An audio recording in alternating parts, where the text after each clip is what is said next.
दोस्तों नमस्कार। आज फिर एक बार मैं हाजिर हूँ एक नए विषय को लेके, नई वस्तु को लेके, ऐसी वनस्पति लेके जिसको सब लोग बेकार कहते भी हैं, फेंक भी देते हैं, कभी इस्तेमाल नहीं कर सकते। दोस्तों हम लंबी भूमिका न बांधें। आपने देखा होगा आजकल बरसात का सीज़न चल रहा है और बरसात के सीज़न में लोग भुट्टा बहुत खाते हैं।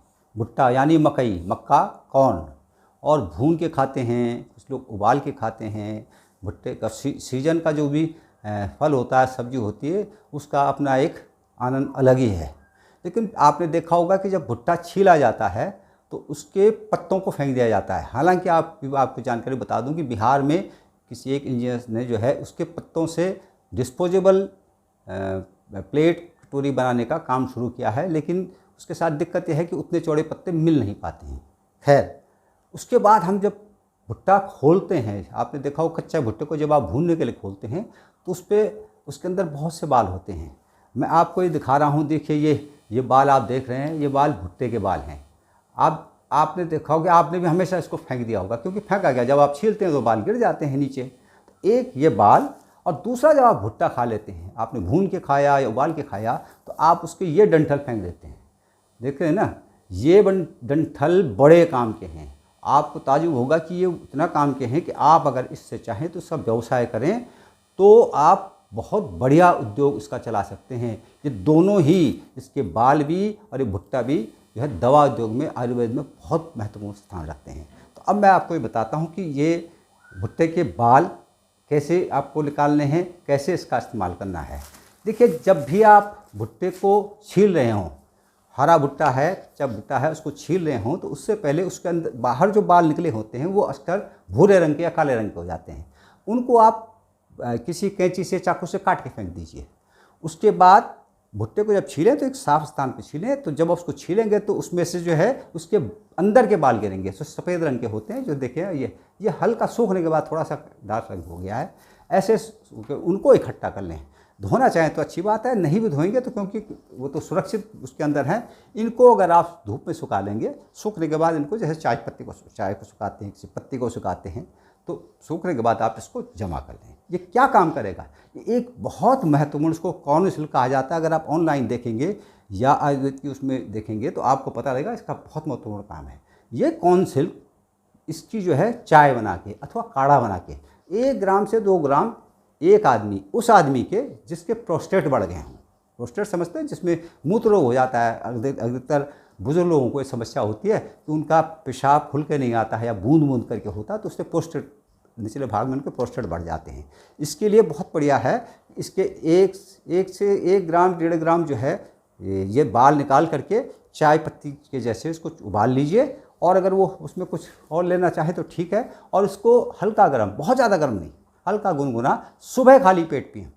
याद रखिए, इसको सुबह खाली चाय बना के सुबह खाली पेट पिएं तो नियमित अगर 5-7 दिन इसको पीते हैं तो 100% उनका जो प्रोस्टेट की जो प्रॉब्लम है, उनका पेशाब खुल के आने लगेगा और ये उस बीमारी में जो है उनको बहुत फ़ायदा करेगा। जबकि एलोपैथी में इस तरह की कोई दवाएँ उपलब्ध नहीं हैं।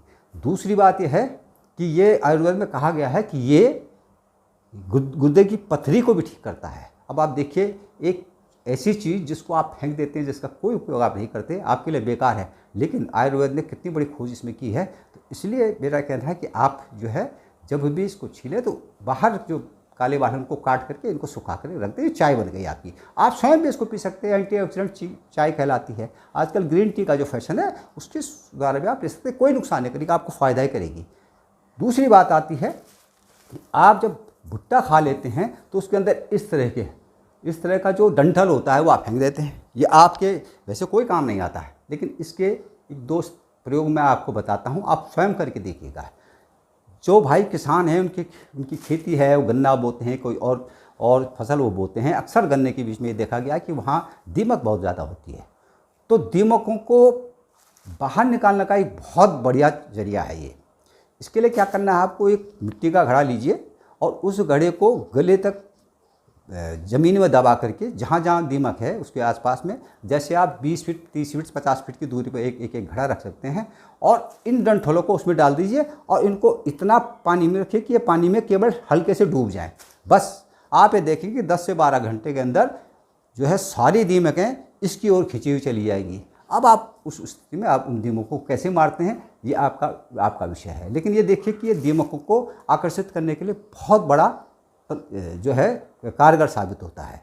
अब इसी दूसरी पद्धति में आप क्या करिए कि ये एक दवा के रूप में, मानव के लिए दवा के रूप में काम करता है। इसके लिए आप एक घड़ा लेंगे, मिट्टी का घड़ा, मिट्टी का हो तो बहुत बढ़िया, मिट्टी का ही लेना है सर में।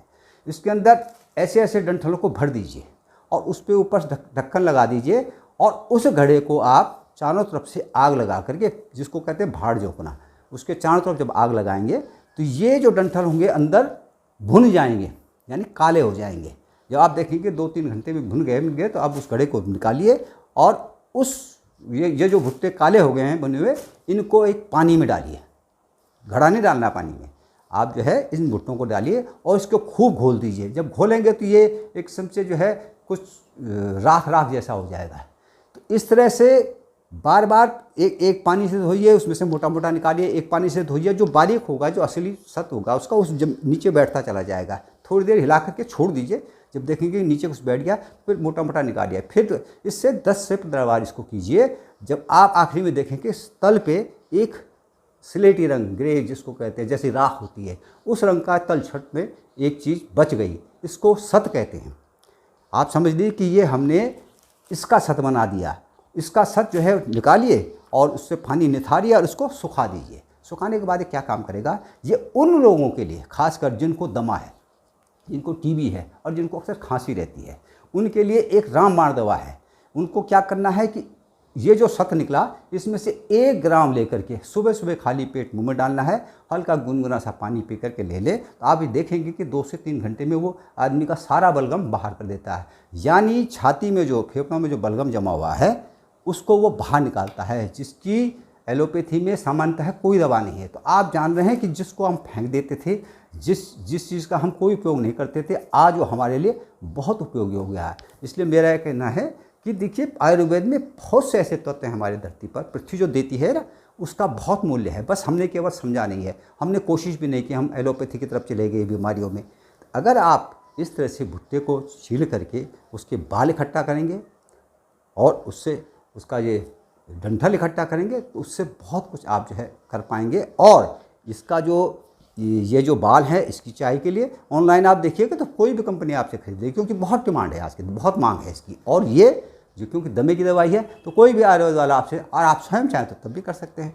तो इसलिए आज आप समझ गए होंगे कि जो वेस्ट, जिसको आप बिल्कुल बेकार कहते हैं भुट्टे को, या जिसको फेंक देते हैं, उसके बाद आपके कितने काम आएगा। और आपके घर में, क्योंकि किसान लोग अगर आप हैं, आसपास आप उगा रहे हैं, तो आपके घर में ये एक दवा बन के आप इसका काम कर सकेंगे, व्यापार कर सकेंगे।